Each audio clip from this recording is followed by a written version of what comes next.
Hello, good morning बच्चों। आज की इस वीडियो में आपका स्वागत है। केकेपीएस यूट्यूब चैनल पर आपका स्वागत है।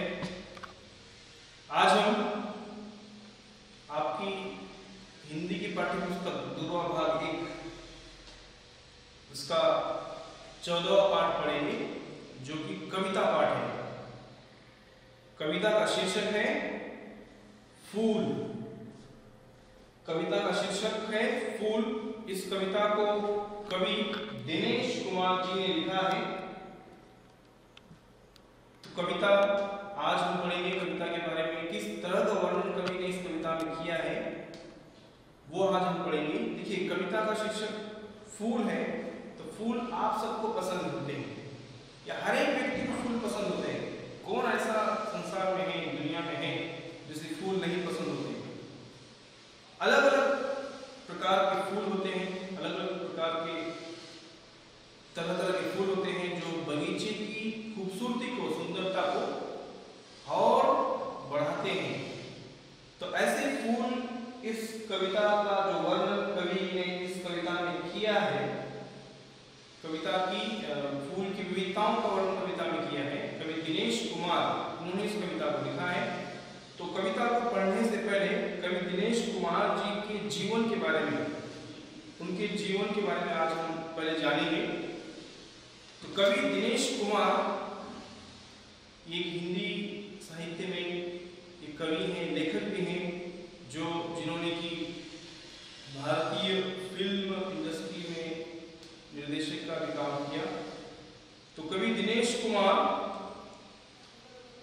जो उनका जन्म उत्तर प्रदेश, जो हमारे भारत देश का सबसे बड़ा राज्य उत्तर प्रदेश के जिला कानपुर गांव करनूल में, उत्तर प्रदेश के जिला कानपुर करनूल में उनका जन्म 1950 को हुआ।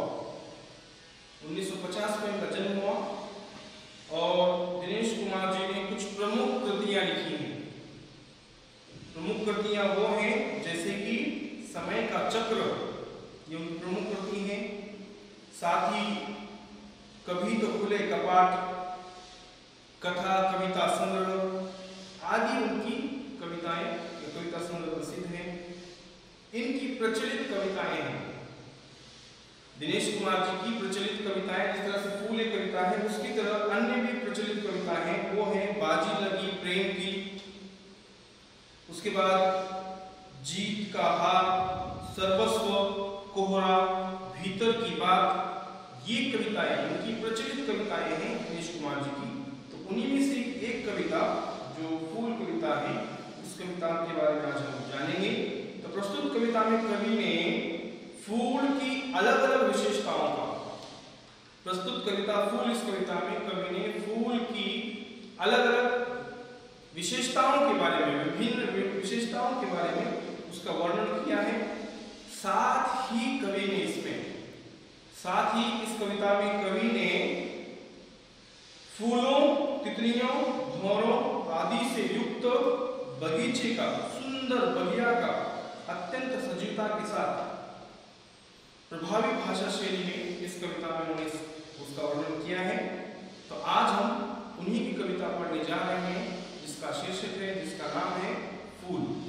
तो आइए इस कविता को एक बार हम ध्यान से पढ़ते हैं, पढ़ लेते हैं, गाते हैं और फिर कविता का स्पष्टीकरण करेंगे। तो आप अपनी अपनी बुक खोल के बैठिए। कविता को मैं पढ़ रहा हूँ ध्यान से। जिस तरह से उचित आवाज में, लय में, गति के साथ कविता को पढ़ना चाहिए, इसी तरह जिस तरह से मैं पढ़ने जा रहा हूँ, उसी तरह से आपको भी पढ़ने का अभ्यास करना है। प्रयास आप घर में करेंगे, जिस तरह से कविता है उस तरह से हम पढ़ेंगे। तो आइए आप अपनी बुक खोलिए, बुक खोल कर देखिए उसमें कविता किस तरह से है। एक बार पूरी कविता हम पढ़ लेते हैं, फिर कविता का एक एक स्टांजा से हम उसका स्पष्टीकरण करेंगे, ठीक है? तो बुक खोल के बैठिए। कविता यूं है। छोटी सी बगिया में देखो कितने रंग जमाते फूल, छोटी सी बगिया में देखो कितने रंग जमाते फूल, सबके मन को मोहक लगते, सबके मन को मोहक लगते, हंसते और मुस्कुराते फूल, सबके मन को मोहक लगते, हंसते और मुस्कुराते फूल, जो भी बगिया में आता है सबको खूब रिझाते फूल, सबको खूब रिझाते फूल, इधर भटकते उधर भटकते तनिक नहीं शर्माते फूल, इधर भटकते उधर भटकते तनिक नहीं शर्माते फूल। तितली आती भौरे आते, तितली आती भौरे आते सबको पास बुलाते फूल, सबको पास बुलाते फूल। थाते थाते नाच नाच कर मीठे मीठे गीत सुनाते फूल, थाते थाते नाच नाच कर मीठे मीठे गीत सुनाते फूल। सर्दी गर्मी और वर्षा में, सर्दी गर्मी और वर्षा में कभी नहीं घबराते फूल, झूम झूम कर मौज मनाते सबका मन बहलाते फूल, झूम झूम कर मौज मनाते सबका मन बहलाते फूल। रंग बिरंगे प्यारे प्यारे बगिया को महकाते फूल, रंग बिरंगे प्यारे प्यारे बगिया को महकाते फूल। छोटे छोटे बच्चों जैसे, छोटे छोटे बच्चों जैसे सबके मन को भाते फूल, छोटे छोटे बच्चों जैसे सबके मन को भाते फूल। इतनी सुंदर सी कविता जिसमें कविता फूल का वर्णन कवि ने किया है। जो पहले स्टांजा पे बता रहे हैं, छोटी सी बगिया को देखो, बगिया का अर्थ है बगीचा, गार्डन, बाग। जो आप हमेशा घूमने के लिए जाते हैं, किसे पसंद नहीं है बगीचे में घूमना, आपका अनुभव बगीचे में घूमना बहुत अच्छा होगा। तो छोटी सी बगिया को देखिए कितने रंग जमाते फूल, बिना फूलों के बगीचा अधूरा होता है और सुंदर नहीं दिखता। तो कितने रंग जमाते हैं उस बगीचे में फूल, उस बगिया को, छोटे से बगिया को देखिए कितने रंग जमाते हैं फूल।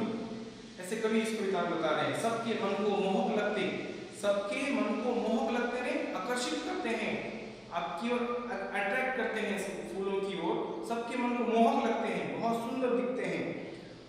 तो हंसते और मुस्कुराते फूल, बगीचे में अगर हम जाएंगे सुबह सुबह अगर माहौल होगा तो फूल की प्रसन्नता को देखकर, फूल की मुस्कुराहट को देखकर, कभी आपने महसूस की है फूल की मुस्कुराहट, फूल की प्रसन्नता?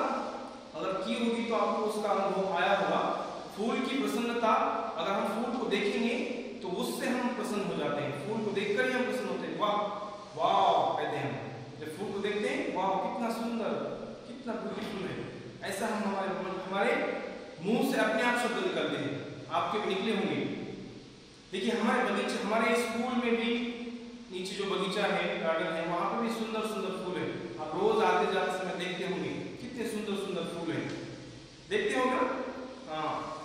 तो अगले स्टांजा में कवि बता रहे हैं, जो भी बगिया में आता, जो भी व्यक्ति हो, जो भी पर्सन हो बगिया में जो आता है, बगीचे में आता है, सबको खूब रिझाते फूल।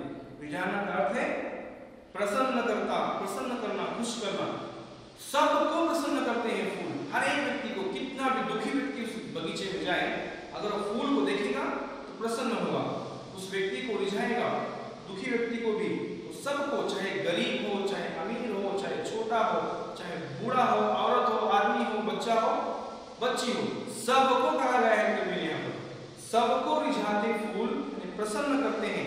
ऐसा नहीं करते कि अमीर है, गरीब है, इसको मैं नहीं रिझाऊंगा, मैं प्रसन्न करूंगा, ऐसा नहीं होता है। तो सबको रिझाते हैं फूल, इधर भटकते उधर भटकते, इधर भटकते उधर भटकते तनिक नहीं शर्माते फूल। फूल हमेशा इधर उधर भटकते भटकते रहते हैं। कैसे कवि ने कहा है कि हवा का झोंका जब आता है, जब हवा चलती है तो फूल इधर उधर डूलते हैं, भटकते हैं और इधर उधर डूलते हैं, और तनिक नहीं शर्माते फूल। तनिक का अर्थ है थोड़ा भी नहीं शर्माते, फूल थोड़ा भी नहीं शर्माते, किसी को प्रसन्न करने के लिए, किसी की ओर अपनी ओर आकर्षित करने के लिए, ऐसे बिल्कुल फूल नहीं शर्माते हैं। तो ऐसे कवि इस कविता में उसका वर्णन कर रहे हैं, फूल का, फूल की विशेषताओं को कवि ने वर्णन किया है। बगीचा फूलों के बिना सुंदर नहीं लगता, अधूरा होता है, ये कवि का यहाँ पर करने का उद्देश्य है। तो कवि आगे बताते हैं, कवि कह रहे हैं, तितली आती भौरे आते, बगीचे में तितली आती भौरे आते सबको पास बुलाते फूल। बगीचे में देखिए हमारे प्रकृति में, प्रकृति की सुंदरता, बगीचा, उस बगीचे में जो अनेक प्रकृति में रहने वाले जो कीटक हैं, जंतु हैं, उसमें से तितली हो, भौरे हो, वो पहले आकर फूलों पर बैठते हैं। क्यों? क्योंकि फूलों का जो रस चूसने के लिए, फूलों से रस चूस के वो चले जाते हैं। तो तितली, भौरे फूलों पर बैठते हैं, आपने देखा होगा, सुंदर सुंदर चित्र आपने देखे होंगे। तो तितली आती, भौरे आते, सबको पास बुलाते, फूल, तितलियों को, भौरों को भी, आदमी को ही नहीं, तितलियों को, भौरों को भी थाते थाते नाच नाच कर मीठे मीठे गीत सुनाते फूल। फूल कभी ने कहा गया थाते थाते नाचते हैं, कैसे कहा होगा? हवा से बोलते हुए, इधर बोलते हुए मीठे मीठे गीत सुनाते हैं। कैसे गीत सुनाते होंगे? कभी ने यहाँ पे फूलों को कहा गया सबको गीत सुनाते फूल। देखिए उसका कहने का अर्थ यही है कि जब व्यक्ति वहां पर जाता है तो अपने आप वो नाचने लगता है या गाने लगता है फूलों को देखकर। तो कभी कहने का उद्देश्य यहाँ पर ये फूल गाने का, नाचने का उद्देश्य यहाँ पर है कि व्यक्ति जब उसे देखता है, फूलों को देखता है, तो अपने आप गाने लगता है, अपने आप नाचने लगता है। इतनी सुंदरता फूलों की कवि ने यहाँ कुछ विशेषता बताई है। तो कभी अगले श्लोक में बताते हैं, चाहे कोई भी ऋतु हो, कोई भी मौसम हो, कोई भी सीजन हो, सर्दी का हो, गर्मी का हो और वर्षा का हो, बारिश का हो, कभी नहीं घबराते फूल। देखिए कुछ फूल ऐसे होते हैं तीनों सीजन में आते हैं, सर्दी के भी आते हैं, गर्मी के भी आते हैं, बारिश के भी आते हैं कुछ फूल, लेकिन कुछ फूल ऐसे होते हैं सीजन वाइज आते हैं। तो कवि ने कहा है तो सर्दी में, गर्मी में, बारिश में, तीनों सीजन में, तीनों ऋतु में कभी नहीं घबराते फूल, हमेशा खड़े रहते हैं। झूम झूम कर मौज मनाते, सबका मन बहलाते फूल। झूम झूम कर इधर उधर हवा से मौज मनाते हैं, मस्ती करते हैं, एक दूसरे से टकराते हैं और सबका मन को बहलाते हैं, सबके मन को बहलाते हैं, यानी खुश करते हैं, उनको खुशी देते हैं। ऐसे फूलों की विशेषता कवि यहाँ पर बता रहे हैं। अंत के स्थान में कवि बताते हैं, आखिर के स्थान में देखिए, रंग बिरंगे प्यारे प्यारे, अंत के स्थान में कवि बता रहे हैं, रंग बिरंगे प्यारे प्यारे बगिया को महकाते फूल, छोटे छोटे बच्चों जैसे सबके मन को भाते फूल। रंग बिरंगे होते हैं, अलग अलग नाना प्रकार के फूल, फूलों के रंग होते हैं, प्यारे प्यारे होते हैं, कितने प्यारे होते हैं, अगर देखते ही हम उसको हमारा मन करता है कि इसे तोड़ ले। तो रंग बिरंगे प्यारे प्यारे बगिया को महकाते हैं। महकाने का अर्थ है क्या किया गया है कि महक छोड़ते हैं, सुगंध, खुशबू छोड़ते हैं, बगीचे को महकाते हैं, खुशबू छोड़ते हैं, बगीचे को महकाते हैं। छोटे छोटे बच्चों जैसे, जैसे घर में हमारे परिवार में छोटे बच्चे होते हैं, छोटे बच्चे किसी प्रिय नहीं होते, उसी तरह से सबके मन को भाते हैं फूल। बच्चों की तरह, जिस तरह से छोटे बच्चों को, प्यारे प्यारे बच्चों को देखकर हम उनके ओर आकर्षित होते हैं, उनको उठा लेते हैं, चूमने लगते हैं, उसी तरह से ये फूल जो है सबके मन को भाते हैं, अच्छे लगते हैं बच्चों की तरह।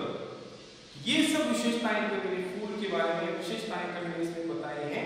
कवि दिनेश कुमार जी ने फूल इसके बारे में, इसका वर्णन यहाँ कवि ने उसका किया है। इस तरह का वे वर्णन है, कवि दिनेश कुमार जी ने उसका वर्णन किया है फूल का। उससे जुड़े कुछ प्रश्न यहाँ पर दिए गए हैं, जो समानार्थी शब्द आए हैं। क्या है?